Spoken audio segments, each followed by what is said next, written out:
Life speaks.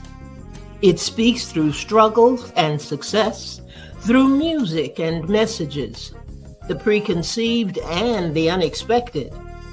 Whether you are in the depths of the valley or in the midst of your mountaintop experience, everyone needs to be encouraged from time to time.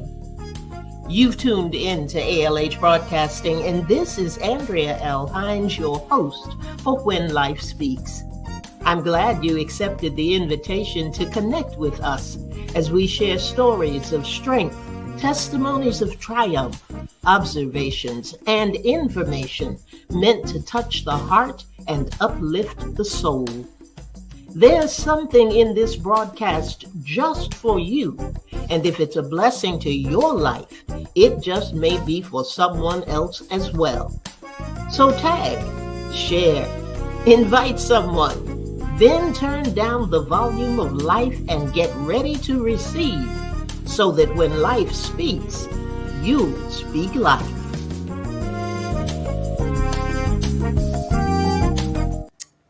Well, good evening, everybody. This is your host for When Life Speaks, Andrea L. Hines, and I welcome you into a Carolina conversation. You can tell that we have a little different setup tonight because with me is Miss Angela Oliphant. Hello, Angie. Hello, Miss A. How are you? I'm doing well.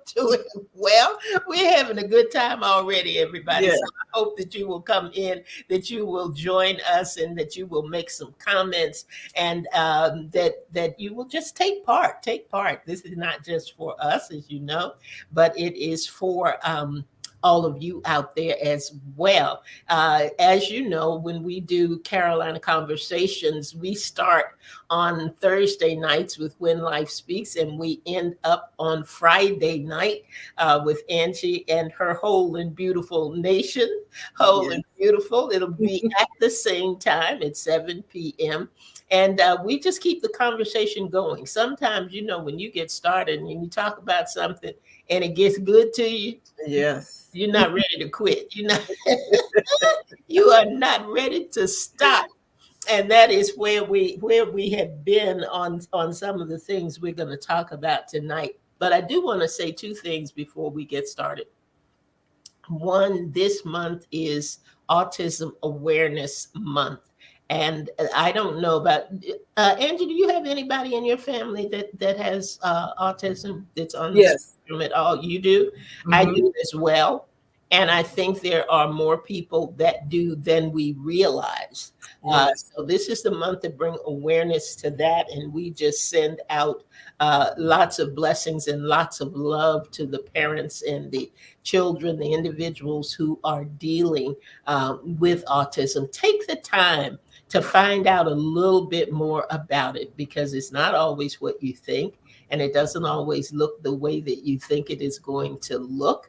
And sometimes we shy away from it. But like I said, with Angie having someone in her family, me having somebody in my family, there are a lot of folks who are dealing with the issue of autism, and we want to support them in any way we can. And sometimes the best way to support is simply by understanding. Yes. So take some time and do that. Hey, Leah Fournier is on the line with us. Good evening, lady. Glad to have you in the house. Glad to have you. Always good to see your name pop up because you're such a busy lady. And we do appreciate you coming on tonight. And you jump in the conversation as well anytime you choose to. You know, we welcome your comments. Let's see, what else did I want to talk about before we start? And thanks for supporting the Bible Drive. For all of you who did. Yeah, Angie supported. I supported. We couldn't get the Bibles, but we made a donation to the team that was going. And for you who don't know, the Way Global Ministries International, the Way Global Ministries International, and the Way Helping Hands Global Missions. What should I say? So not supported, but spearheaded this effort to get 100 Bibles to Kenya and to Uganda. And I thank all of you and those with Sisters Who Care that we partner with a lot. Um, we're able to participate in this. They're going to be gone from April 2nd to April 22nd. So while you may not have been able to support them with the Bible or with a donation, hey, support them in prayer. Yes. Support them in prayer. They need to be covered. So if that's what you can do, be sure to do that. Good evening to Bernice Clark. Glad to have you, Bernice. Welcome, welcome. And welcome to Pastor Valerie Sims. Good evening to you, lady. And you all feel free to jump in anytime, anytime, anytime. So, Angie, are you ready? Yes, I'm ready. Okay. So we gonna dive right on in. Gonna dive in. This is one of those things, and one of these times, if you ever had a time where you just talking, you talking to a girlfriend, and you just having one of those girl chats, and you start off in one direction, and you end up veering off into another direction, Whole and another you say, direction. how did we get here? What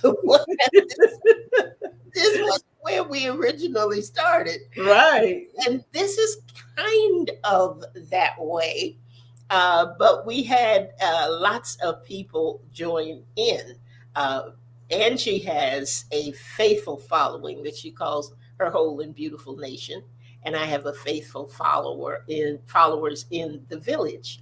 And sometimes when we have different topics, we will go out and we will ask for their input and ask them how they feel about whatever it is that we're talking about at the time. So this isn't the first time we've done a Carolina conversation, and it won't be the last, because there No. are times that we start talking about something and it is too much to do in one program. Right. We want to be sure that we give the topics justice, and we don't want to wait a whole week to come back and revisit. True. So, so since our shows are right together, we do part of it on Thursday and part of it on Friday. And she and I were talking, and actually, it was a conversation that we had that I had had with some other people that started out talking about our adult children Yes. and challenges. Challenges with the adult children. Of children, and that led us to different things about growing older. It led to different pieces of life, I'll put it that way, and the life's journey. And we said, this would be something good for us to have a Carolina conversation about. And God spoke and said, faith after 50. Faith after 50. And I thought, boy, I wonder what he wants us to do with that. So I called Angie, I told her the phrase that God had given me, and we decided to kind of go out into the highways and byways. We talked to some folk in the village, and she talked to some folk in her whole and beautiful nation, and just asked them, okay, when you hear that phrase, what does it say to you? What does it speak to you? What are some of the things that come to mind? And all of the people, basically, pretty much all of the people that we talked to, somewhere in the conversation, um, the general response had to do with, when I hear that phrase, I think about, what am I believing God for now? What am I believing God for now? Did that surprise you, Angie? It did. It did. One of the things that really surprised me too is that I'm in that 50 and over.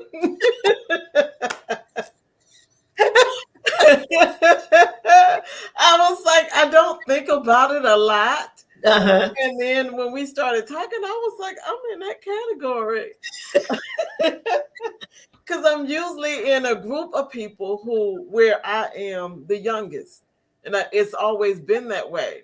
And it's just recently I've been in circles and everybody started talking about, and they're talking their ages. I was like, oh, I'm the oldest one here. Oh, so I was like, that was like shocking to me. I had to kind of wrap my brain around I'm in that 50 and above. But that was basically what everybody was saying. It did surprise me that it went that way, because I was thinking maybe it was going to go in a different direction. Mhm. But it was something to think about. What are you believing God for now? It's like, because your whole perspective is changing at 50. It's different from when you were 30 and 20. And now that they're 50 and above, the whole perspective had changed. So it's like, and with your faith, you're believing, you're trusting, you are putting your confidence in different places Mhm. than you did when you were like 30 and 20 Abs- years old. Absolutely. And in those ages, we were. I was talking to some folks, and I said, okay, before we became the seniors and the seasoned and all the other names that they attribute to us, we were talking about and thinking about believing God for things like perseverance and Yeah. stability and success. Yes. Uh, Endurance was one. Consistency was another one, and knowing God and who we are in God, that Yeah. was another big one. And some of those still ring true, They do. but Yes. not as much as it did on the Back. other side of 50, on the Hmm. other side of that fence, on the other side of where we are.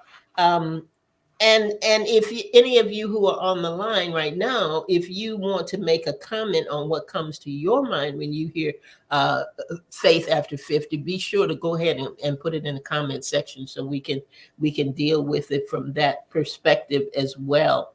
Um, I wanted to say what some of the things were that came out of the conversation. I'm going to just go down this list. Okay. And Angie and I have already decided that part of what was on this list, we're going to have another Carolina conversation about. Yes. And I'm going to tell you up front what it was. And it had to do with generations, Yes. generation to generation. A lot of things were said regarding that. And that is actually where all this started with our adult children. And there were some things that came out about that, but things about bridging the gap between the generations, much to give, much to share, and so much to understand. Right. Um, Right. Things that had to do with pouring in uh, Yes. and still needing to be To poured be poured into. into. We talked about Yes. that. Um, Perception, and I really want to get into this next time around, perception versus perspective Yes. comes to the generation. We're going to talk about that. We're going to talk about offense. We're going to talk about judgment. We're going to talk about misperceptions. We're going to talk about all that. That's going to be next time around. That's going to be Yes. next Carolina conversation. It's gonna So, be good too. yes, it is. Yes, it is. Because let me tell you, some of the comments that we got and some of the things people were thinking about and talking about, I thought, ooh, okay. Yep, this is a two-parter. Yeah. we can't get all of this in one session. So we have already made that decision that we're going to kind of split it up that way. But Angie, I'm going to kind of go down this list, and Okay. you just jot down where you want to start, where you want us to start tonight. Um, Okay. when we talked about and people were telling us about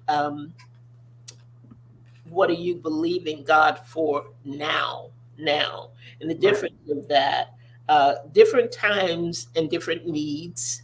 We talked about that. Where do you turn when you still need to be poured into? Where do you go when you need to have the discussions that are on your level. And by that, I mean people mention the things that they may be going through. As we talk about, or if they mentioned the adult children, which we put into that generation to generation portion, but it is also dealing with parents. Even Yes. though we are now in a season um, that our children are looking at us, we're looking at our parents because people are living longer. There's a Right. caregiving giving component that goes into that. Um, we are not, and somebody actually said this, we are not extinct. We are not an extinct species, nor Right. should we be kicked to the curb. Still vibrant, still valuable, still virtuous. The three V's, the Yes. power of listening and being listened to. Now, those of you who are tuned in and who are listening, if there's anything in the ones that we mentioned, those topics that we mentioned that came up in our conversation with the village and the whole and beautiful nation, just jump right in and tell us what you'd like to hear us talk about tonight. Francina, good evening to you. Glad to have you in the house. Um, the other thing, and this may be, and you decide, Angie. I'm making the Okay. decision maker on this one. Be We talked about if you're over 50, do you even know what you need, what you think you need? And we talked about what I called life languages. We have love languages, but Mm-hmm. we need some information and some data and to understand over 50 what are our life languages, what do they mean to us, and what are we believing for in these areas. And the areas that we had were respect, patience, support, listening, and appreciation. I'm going to run over them again: respect, patience, support, listening, and appreciation. So Angie, I'm going to turn it over to you. Where do you want to start? There was so much. Because so many things like stuck out to me. But I'm thinking we can start with the life languages. Okay. Um and talk about those. One thing before that though was like oh man, I'm trying to remember the one where do we know what we want at 50? Because with me, I kind of fall in that category Mm-hmm. because a lot of things that I thought was going to go a certain way didn't go a certain way. Mm-hmm. So, because and now I'm looking at life and saying, what is it going to be like now? Because before 50, I was married. After 50, I'm not. And I had all these plans, but it was all centered around me being married. And Mm-hmm. then now that I'm not, I was like, okay, where's this gonna go? Where's my life gonna go now? Because what I have mapped out in my brain of what I thought was gonna be is different. Mm-hmm. So it's making that adjustment, and it's like, I'm looking at how do I make the adjustment now? So I'm looking at what do I want at 50? Yeah. What do I want, being over 50? Where is my life going to go now that it had to switch courses? Mm-hmm.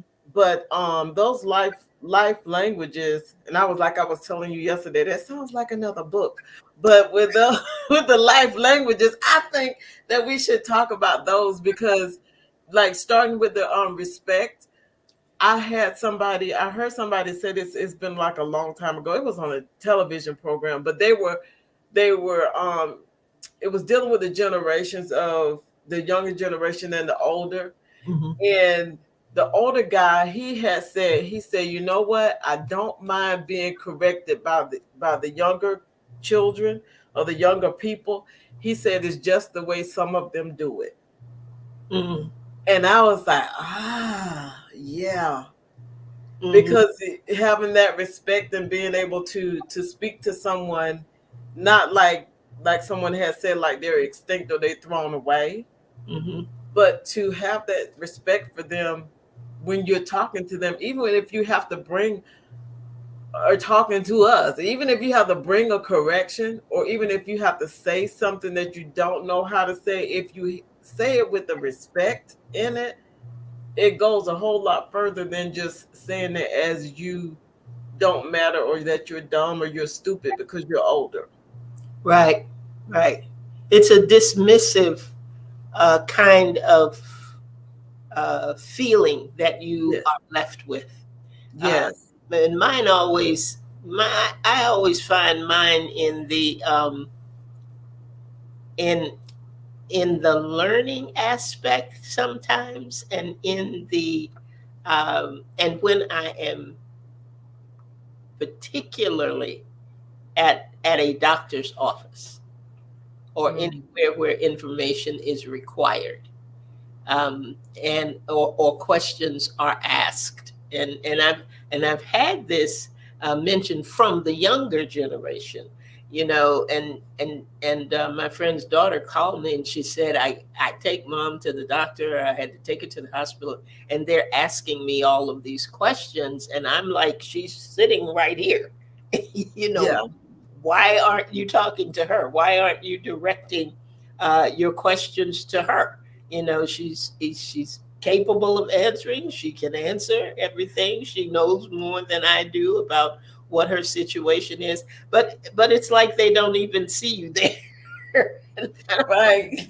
I don't know where that comes from, but we find that beginning more and more. You know, the older that you get, that you get to a point where people just don't. Um, they don't approach you, and I'm not really sure why that is. And if anybody Right. got an answer to that out there, you know, share it with us. You know, let us know Yes. what it is that makes people dismiss us so easily, and not give us an opportunity to speak for ourselves. Right. And there's just not acknowledging that you're even in the room. It's like, do you see me? I'm here, just because you're older does not mean I have lost everything. I'm still here. I still can speak. I still have a voice, and I still can carry on that conversation. I still can tell you what's going on, Yeah. but a lot of them will Yeah. dismiss you every single time, and it's hard for me, like in transitioning, Mm-hmm. because you realize, I'm like, whoa, wait a minute. So you're not gonna allow me to do this because not because I'm over 50 now. It's like Mm-hmm. I didn't lose everything because I turned 50. I still can, I still am here and I'm still intelligent. I still can do the things that I need to do. But it's like, well, maybe we need to choose somebody else because they or we need to talk to this person because they're younger. Your daughter knows more, so we'll just talk to her. I know, and it makes the daughter furious, and Yes. it makes the older person just as furious because we're like, why are you doing that? Leah said, ageism is a real thing. Our elders have become invisible. Yeah, and it's to me, it's like it's in certain areas because, like, my friend and your friend, Karen Rawls, Yes. she's from Germany, and she talked about how well they take care of the elderly in Germany. Because when she got here and people were talking about nursing homes, she was like, "What is that?" She was Yeah. trying to find out what it was. And I was like, "You don't know what that is?" She was like, "No, what is that? What are they talking about?" And I was explaining to her what it was, and she said, "We never have that. we take care of the elderly. They're respected in our country. And I was like, wow. Yeah. Yeah. Leah, I want to ask you too, if you what do you think would help uh to lessen that issue of in being invisible, because I think that's what that person meant when they were talking about, we're becoming extinct. It's not that so much as it is that issue of being invisible.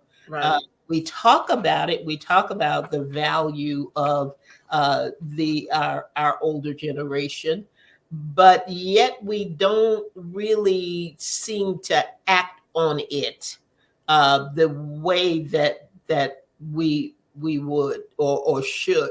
Let me see what Bernie says. I think is a stereotype that has been put on aging because one believes once you age, you lose the ability to function mentally and physically. Yeah, I Bernice, you agree. said a mouthful. You said Yes, mouthful like there. And that is just not the that's case. not It the is case. not the case. And I think that's where the three V's come in. We are still vibrant, we are Yes, still valuable, and we still virtuous. We still have a moral excellence with which we do things, knowing what's right and doing what's right.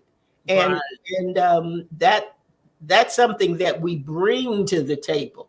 Bring to the Yes, table. yes, Let's see what Leah had to say. Leah said advocacy and education would be helpful. We have to be willing to call out ageism when we see it. Yes, ma'am. yes, Yes, ma'am. And that also comes along, Leah, with the issue of, and it'll probably be more in our generation to generation um, conversation that we have. We have to know how to better communicate, and that is in that advocacy and education piece that you mentioned. We have to be able to communicate in a way that you can understand me and I can understand you, and it's not this. right. Everything just becomes this, and it becomes difficult to talk to one another. And sometimes my daughter and I were talking, and we were having a conversation about the silence of it all. Um, I don't want to make waves, so I'm just going to keep my feelings to myself. I'm going to keep my opinion to myself. I'm not going to say anything about anything because I just want this to be a smooth day. I don't Yeah, I don't want any pitfalls. Don't take my peace, just so I'll just sit over here. And it's not because we don't have a wealth of knowledge, and it's not because right. of what we don't know, but it is because we don't understand the best way to communicate with one another. And I think that has something to do with it as well. You see what Pastor Kelvin says, sometimes youth don't believe they go, oh, Hmm. hmm, Mm. sir, you don't believe they are going to get old, sir. Tell you, indeed, I didn't. Yeah, because it's like just like I told you, I was like, I'm in the 50 above, and I'm like, how did I get here? I remember when I was younger, and people were talking about, retirement. You're going to retire in the year 2000, whatever it was, and I was like, what? Yeah, I'm 2000. I won't be around for all of that. I'm just gonna, and because of that, there are things I didn't plan properly. There are things that I didn't do to prepare for yeah, this time in my life. And this comes into what we were talking about. What are you believing God for? right. I'm believing him for different things than I did, when I was in my 30s, even my Yes, 40s, and we have to be more cognizant of what we need. yes, What am I going to need when I turn 50? What is going to be important to me? What am I going to be believing God for? And it changes, it changes, it It changes. And changes. I think the more we have an opportunity to bring the younger generation into conversations Yes. like this, the better off. And I don't want to say it that way. I don't want to say the better off we'll be, but the more uh, we will be prone Yes. having a stronger relationship and be able to share the things that really matter, because that's what changes. You know, Yes. as you get older, the things that were really, I gotta have it, gotta do it, gotta be it, it just shifts, and it just is not that deep. You No, know, it's not. I find myself saying, honey, not that deep. Not that deep. Trust me when I tell you that's gonna all change. Yes. Yes. I remember you speaking that and saying that even to me, it's not that deep. It's It's not like, deep. It's not that deep. A friend of mine, when I moved here to North Carolina, she was going off on her son about something, and he just he looked at her totally unbothered, and he said, he said, the world is not going to stop spinning on that. I always remember that because it was like, how important do you really think that is in the overall scheme of things? And truth, not important at all. not important at all. At all. We make things bigger sometimes than they have to be. Let's see what Pastor Valerie has to say. She says a lot of parents in this generation don't train their children as we were trained. Okay, to respect and honor seniors, to speak back when you're addressed. Ooh, train up a child. That's Yes. a salary. Let me tell you, that Yes. issue of training up a child. Part of the problem, like I said, is gone. I hope we remember it when we get to our other part. Make a note of it. But part of it is, and we talked about it a little bit in preparing for this, is that we have. I won't step on anybody's toes. I ain't trying to make anybody, but we have a generation of parents who still want to be where their children are. Yes, ma'am. Yes. Yes. That was some of what was told to me Are you also. getting that too? Yeah, yeah, yeah. It's hard. It's hard for me to train you when I'm still trying to be you, Yes. and that has to change also. That has to change also. I Yes.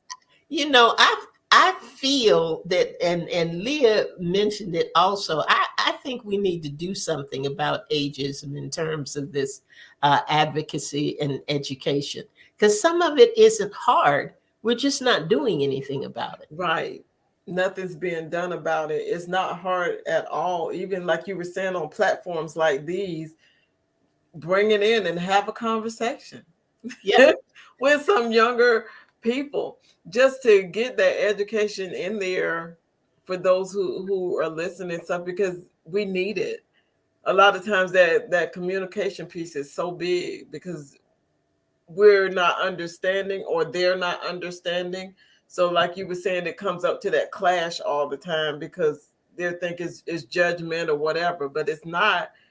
A lot of times people just want to help you, and then sometimes you can receive the help, but it's the way that it's given. Now here's something Francina said.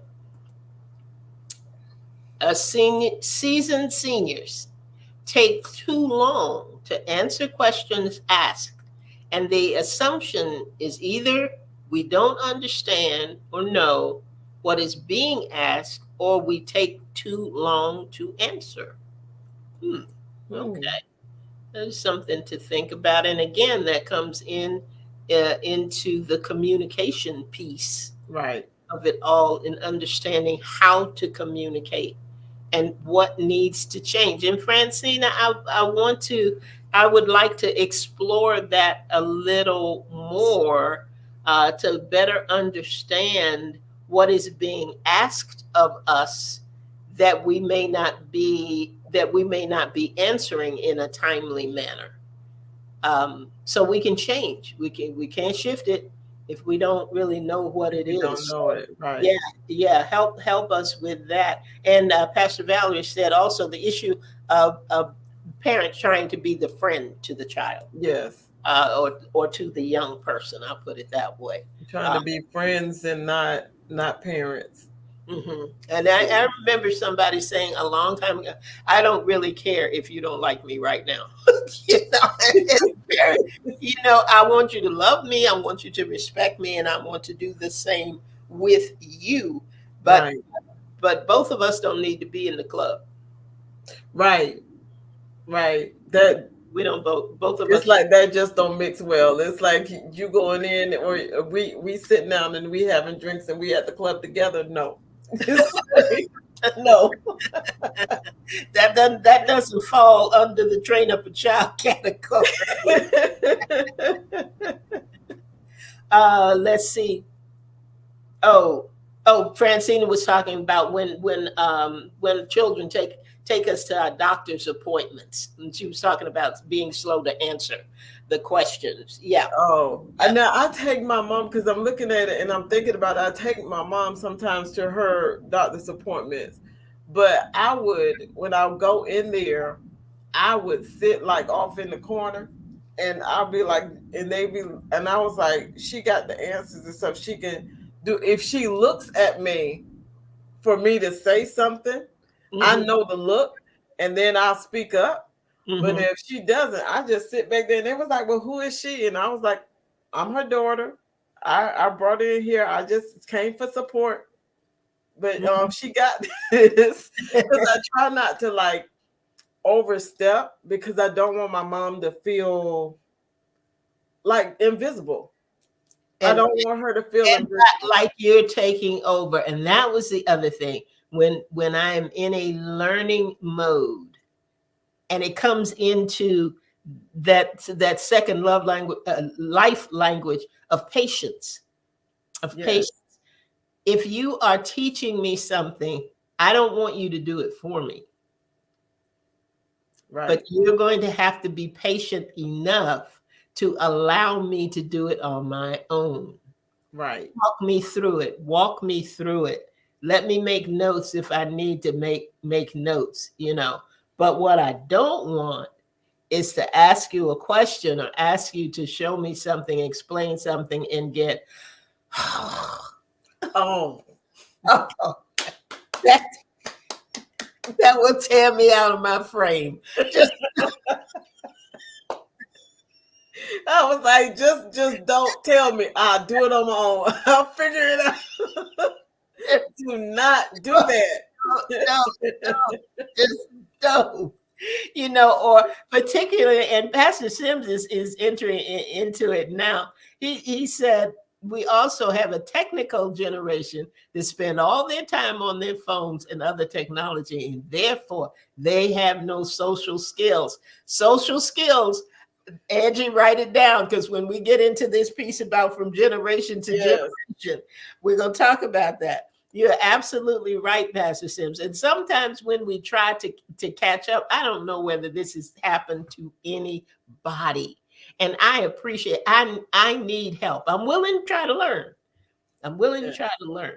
But sometimes you're saying up in the corner, you're going to show me something, particularly when it comes to, the uh, computers and things like that. right. It's up in the corner. And I'm looking up in the corner and I'm not seeing the same thing you seeing up in the corner.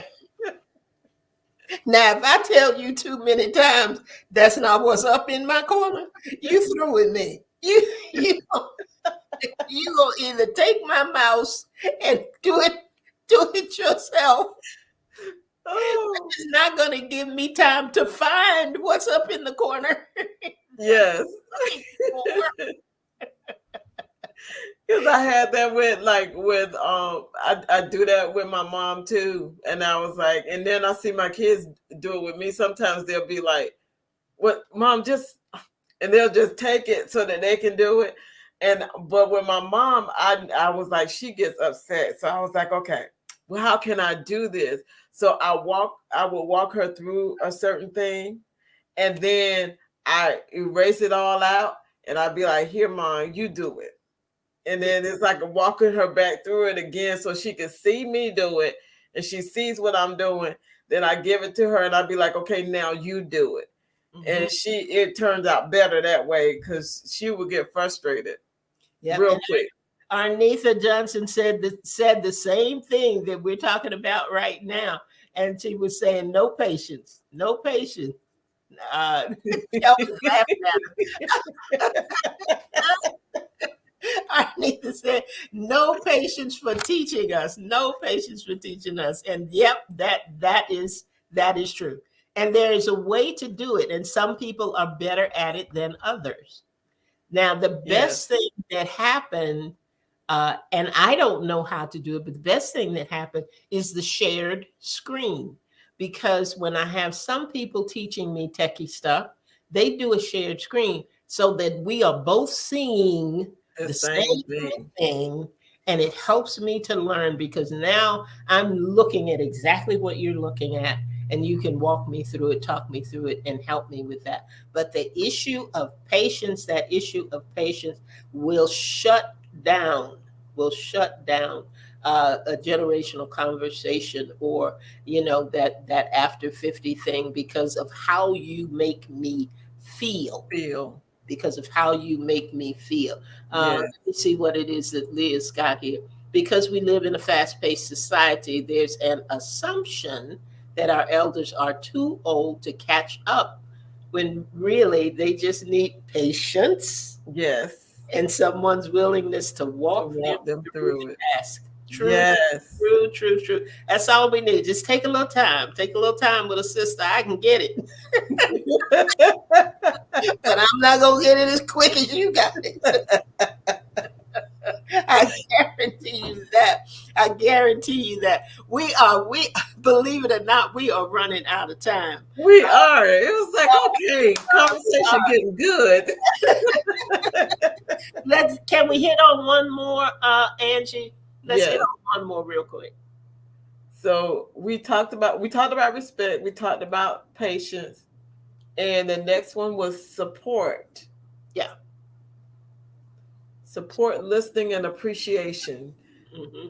So we need that support also. And we, like we were talking about the generations, we can be supportive to them once we get that communication thing going, but they can be supportive to us when we support each other, because we have to realize that we're all human beings. We're in different ages and different stages, but we can all be there to support and uplift one another. We don't have to, I don't have to trail off now because, oh, now you're over 50, so, oh, you're not included. It's like being at being chosen for team or something, like when you used to be on the playground and then they don't choose you. It's like your so some of your biggest supporters could be people over 50, and Yeah. then we could go out and support a whole lot more and do more if that we break up and get in line with that communication piece and realize that we're all human beings. We're just in different ages and different stages. We need basically the same things, some of the same things that the younger generation needs also. And Hmm. that's that supportive piece. We got to be out there to support, for them to support us, and we support them, and we support each other. Hmm. I think that part of the issue of support also goes with the very first thing we said when we started out, and that is, what do you know what you need? Right. Do you know what you need? And one thing that happens as you age, as you are getting older, is to have to come to the realization that you need the support. Ooh, that's a big one. And it's a tough one. It's a tough Yeah. one to handle. And I used to tell people the hardest thing to do is be a passenger in your own car. Not literally, but being at a place where you have to Yeah. understand that you got to Yeah. turn some things over. Mm. You need help. I need help. I went somewhere recently and I was it was it was at a concert, not concert, but a stage show. Mhm. And I got in the I got in the venue and I started looking up at where my seat was going to be. And I thought, I will never make it. Wow. Elevator, no elevator, whatever.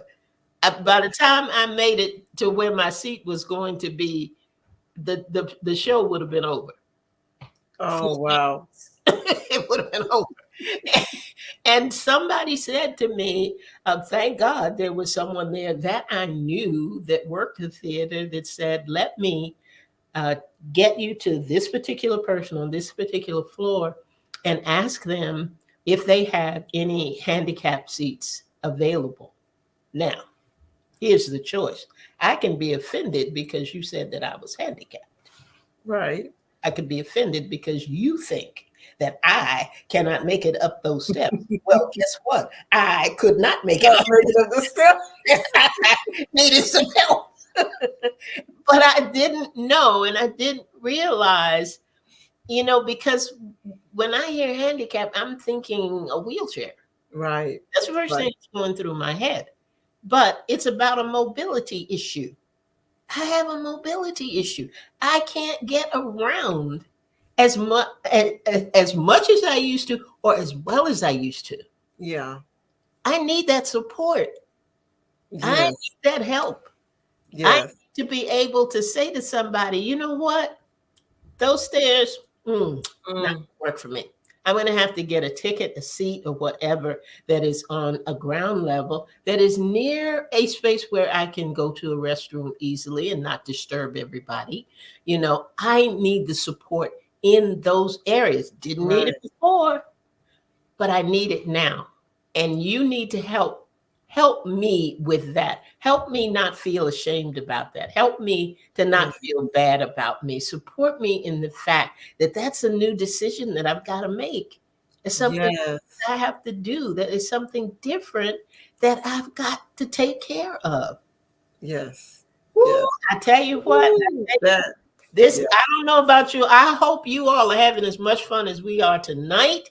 We are tapping into some things that have to do with faith after 50. And we're going to be right back here tomorrow. Yes. We got some more stuff that we're going to cover, some more things that we're going to talk about. We thank everybody who was on the line tonight. Thank you for your participation. Thank you for giving us your thoughts and your input and your insight on some of these things that we talked about. Bernice is physically challenged, but not. No, okay, There you go, Bernice. Thank you. Keep us on the right foot, lady. okay. Let me see. One more thing that Francine said when traveling in the airport, I now need assistance. Somebody else brought that up to us and for us, Francine. Sometimes you do. The airport is a huge, huge, Yes. huge challenge sometimes to get through and get around, but you can't stop traveling. Right. You just find a different way. You found a different way to do it. Find a different way. This faith over 50, after 50, yep, we're going to find a different way to do it. We appreciate you coming back and helping us to find some of those different ways. Look, when you tune in tomorrow at 7 p.m., bring a friend, tell somebody about it, because if you are blessed, you're going to be Yes. old enough to see some of these challenges that we're talking about and some Yes. things that you may be facing. So thank you. Thank you so much. Our time is up. We're a little over our time tonight, but I do appreciate you hanging in there and appreciate you staying with us through this journey that we are taking tonight. And Angie, do you have any closing comments you want to make? just join us on tomorrow. It's going to be higher and higher, and our conversation is going to be more. And we're going to have a lot of fun tomorrow also. So, like Miss A said, bring your friends. Let them know we're going to be right back here tomorrow at 7. That's Old right. and beautiful. Old and beautiful. Be there. Be tomorrow. I'm gonna be in Angie's space, so to speak. I'm gonna be at her house. She was in my house today. So thank you all for joining. Hope you enjoyed what we had to offer, and just come back tomorrow, like Angie said, because we are going to conclude. We're going to conclude this portion of the Carolina conversation. So thank you guys for being here, and we will see you